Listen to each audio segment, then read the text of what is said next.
এতক্ষণ যে ভিডিওগুলো দেখলেন তার প্রতিটি এক্সপেরিমেন্ট আপনি নিজেই করতে পারবেন। এজন্য আপনাকে জানতে হবে হার্ডওয়্যার এবং সফটওয়্যার। সফটওয়্যার হিসেবে আমরা ব্যবহার করব Arduino IDE, যা পেয়ে যাব arduino.cc ওয়েবসাইটে। Arduino IDE সফটওয়্যারটি ডাউনলোড করতে সরাসরি ব্রাউজারে চলে যাব। ব্রাউজারে গিয়ে arduino.cc লিখে এন্টার দিব, তারপর সফটওয়্যারে ক্লিক করব। সফটওয়্যারে ক্লিক করে Arduinoর সর্বশেষ যে ভার্সনটি রয়েছে তা আমরা ডাউনলোড করে নিব।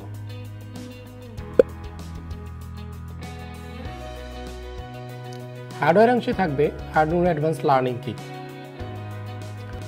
অথবা প্রজেক্টগুলোতে ব্যবহৃত সকল কম্পোনেন্ট যদি আপনার কাছে থেকে থাকে তাহলে আপনিও নিশ্চিন্তে এক্সপেরিমেন্টগুলো করতে পারবেন। প্রতিটি প্রজেক্টের সম্পূর্ণ গাইডলাইন পেয়ে যাবেন টেকশপের ব্লগ এবং ইউটিউব চ্যানেল।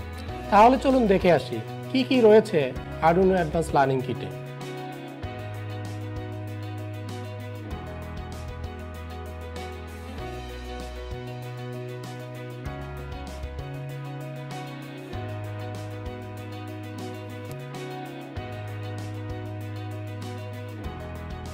এতক্ষণ যে কম্পোনেন্টগুলো দেখলেন সেগুলো ব্যবহার করেই আমরা এক্সপেরিমেন্টগুলো করব, যেখানে দেখানো হবে 11 থেকে 12টি এক্সপেরিমেন্ট। প্রতিটি এক্সপেরিমেন্টে থাকবে circuit diagram, circuit assembling, Arduino source code এবং সর্বশেষ আউটপুট। যারা Arduino ব্যবহারে নতুন তাদের জন্য এটিই হবে সময় উপযোগী টিউটোরিয়াল। শুরুতেই Arduino IDE ডাউনলোড করে নিব, সর্বশেষ ইনস্টল সম্পূর্ণ হলে ক্লোজ করে বের হয়ে আসব এবং Arduino IDE চালু করব। তাহলে চলুন এক নজর দেখে নেই Arduino IDEর মধ্যে কি কি রয়েছে। আপনি যদি আমাদের চ্যানেলে নতুন হয়ে থাকেন তাহলে এখনই সাবস্ক্রাইব করুন। যারা ইতিমধ্যে সাবস্ক্রাইব করেছেন তাদেরকে অসংখ্য ধন্যবাদ। Menu bar, verify button, upload button, new sketch, open existing sketch, save sketch, current tab, sketch name, Arduino software version, serial monitor. এদিকে রয়েছে editor window, message area, current line number, অর্থাৎ আমি এখন কত নম্বর লাইনে আছি সেটা এখানে দেখাচ্ছে, current board and serial port. আমাদের আজকে এক্সপেরিমেন্টের নাম RGB LED ব্লিঙ্ক। কিটের মধ্যে দেওয়া RGB 3 কালার LED মডিউল, এটি ব্যবহার করেই আমাদের এক্সপেরিমেন্টটি আমরা সম্পন্ন করব। সাথে থাকবে আরও কিছু কম্পোনেন্ট, একটি Arduino Uno, একটি ব্রেডবোর্ড, কিছু জাম্পার ওয়্যার।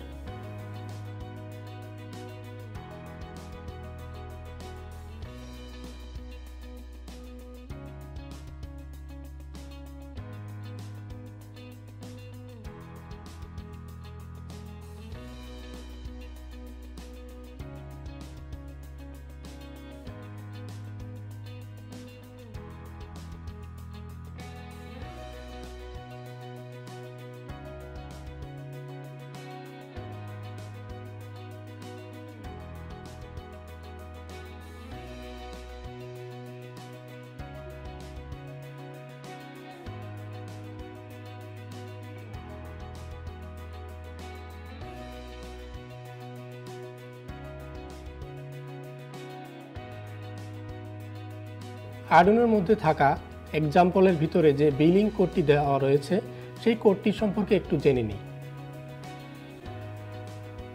এখানে একটু খেয়াল করলে দেখব মাত্র কয়েকটি লাইনের মধ্যেই এই কোডটি শেষ হয়ে গিয়েছে।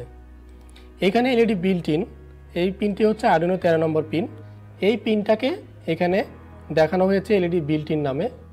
এখন আপনি যদি অন্য কোনো ডিজিটাল পিনকে অ্যাসাইন করতে চান তাহলে এখানে আমরা শুধুমাত্র সংখ্যাটা পরিবর্তন করে দেব। এখন আমি এই লেখাটা পরিবর্তন করে এখানে সংখ্যাটা বসিয়ে দিয়েছি 12। তাহলে কি কাজ করবে? কাজ করবে না। সেক্ষেত্রে সব জায়গায় 12 দিতে হবে, অর্থাৎ যত জায়গায় LED বিল্ট ইন রয়েছে সব জায়গায় আমার 12 করে দিতে হবে। অনুরূপভাবে যদি আমি অন্য কোন পিনকে অ্যাসাইন করতে চাই তাহলে সেই পিনকে এখানে উল্লেখ করে দিতে হবে।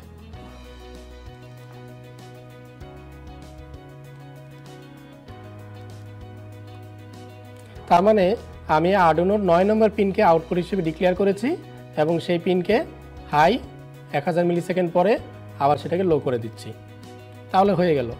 এটা কিন্তু একটু ঝামেলার, কারণ হচ্ছে আপনি যখন বারবার পিন পরিবর্তনের প্রয়োজন হয় তখন আপনি যদি এখানে বারবার লিখতে যান, এখানে লিখতে হবে 9, এখানে 9, এখানে 9, এভাবে করলে যেটা হবে আপনার কোডের মধ্যে ভুল থাকার সম্ভাবনা বেশি থাকবে। এজন্য আমরা ভেরিয়েবল ডিক্লেয়ার করে কাজগুলো করব। ভেরিয়েবল ডিক্লেয়ার করার ক্ষেত্রে আমরা একটি নতুন প্রোগ্রাম দেখব, যেখানে 3টা পিনকে আমরা ভেরিয়েবলের মাধ্যমে অ্যাসাইন করেছি। পিনগুলো হলো রেড, গ্রিন, ব্লু। রেড এলইডিকে আমরা 9 নম্বর পিনের সাথে কানেক্ট করেছি, গ্রিনকে 11, ব্লুকে 10, এবং এখানে আমরা একটা ভেরিয়েবল নাম দিয়েছি, এটা হচ্ছে সেলফ ডিলে। সেলফ ডিলেটা কি এটা সম্পর্কে একটু পরেই জানতে পারবো। তো আমি প্রথমে তিনটি লাইনে হচ্ছে আউটপুট হিসেবে ডিক্লেয়ার করেছি, এবং পরবর্তীতে আমি 3টা পিনকে ডিজিটাল রাইট করেছি। ডিজিটাল রাইটে প্রথমে আমি রেড এলইডিকে হাই করেছি, তারপরে গ্রিনকে লো, ব্লুকে লো। পরবর্তীতে আমি সেলফ ডিলে দিয়েছি। সেলফ ডিলে ভ্যালু হচ্ছে 200, অর্থাৎ 200 মিলি সেকেন্ড পরে আমার পরবর্তী লাইনটা এক্সিকিউট হবে। তারপরে রেডটাকে অফ করে দিছি, গ্রিনটাকে হাই, ব্লুটাকে লো। পরবর্তীতে আবার কি করেছি, বাকিগুলোকে অফ রেখে রেডটা অফ রেখেছি, গ্রিনটাকে অফ রেখেছি এবং ব্লুটাকে হাই করে দিয়েছি। এইভাবে করে আমি আবার একটা ডিলে অ্যাড করেছি। এখন একটু খেয়াল করলে দেখব যে আমার প্রথমে লাল জ্বলবে, অপেক্ষা করে আবার সবুজটা জ্বলবে, আবার অপেক্ষা করে আবার ব্লুটা চলবে, এইভাবে কন্টিনিউয়াসলি চলতে থাকবে। এখন কথা হচ্ছে এই সেলফ ডিলেটা আসলে কি? সেলফ ডিলে হচ্ছে একটা ভেরিয়েবল যেখানে আমি তার ভ্যালু করেছি 200। এখন আমি যদি ভ্যালুটা 1000 করতাম, যত জায়গায় সেলফ ডিলে রয়েছে সব জায়গার ভ্যালু 1000 হয়ে যাবে।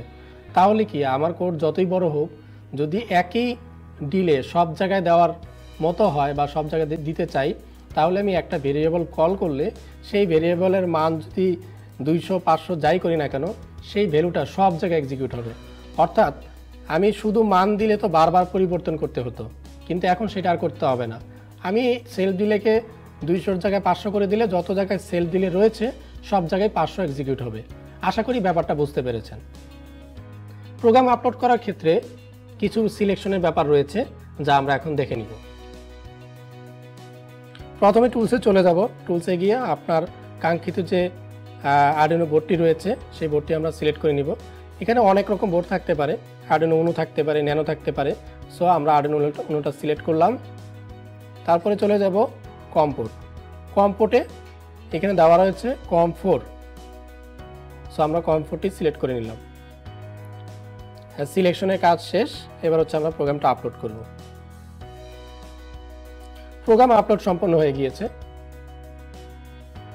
এবার আপনারা লক্ষ্য করে দেখুন, এইখানে যে এলইডিটা জ্বলতেছে এটাই হচ্ছে আমাদের প্রোগ্রামের মূল উদ্দেশ্য ছিল, যে প্রথমে একটি কালার জ্বলবে রেড, গ্রিন, ব্লু। এবার আপনি একটু ভালো করে দেখেন, আমি যদি কোডের ভিতরে এই সেলফ ডিলেটা কমিয়ে বাড়িয়ে দেখি তাহলে কি পরিবর্তন হয়।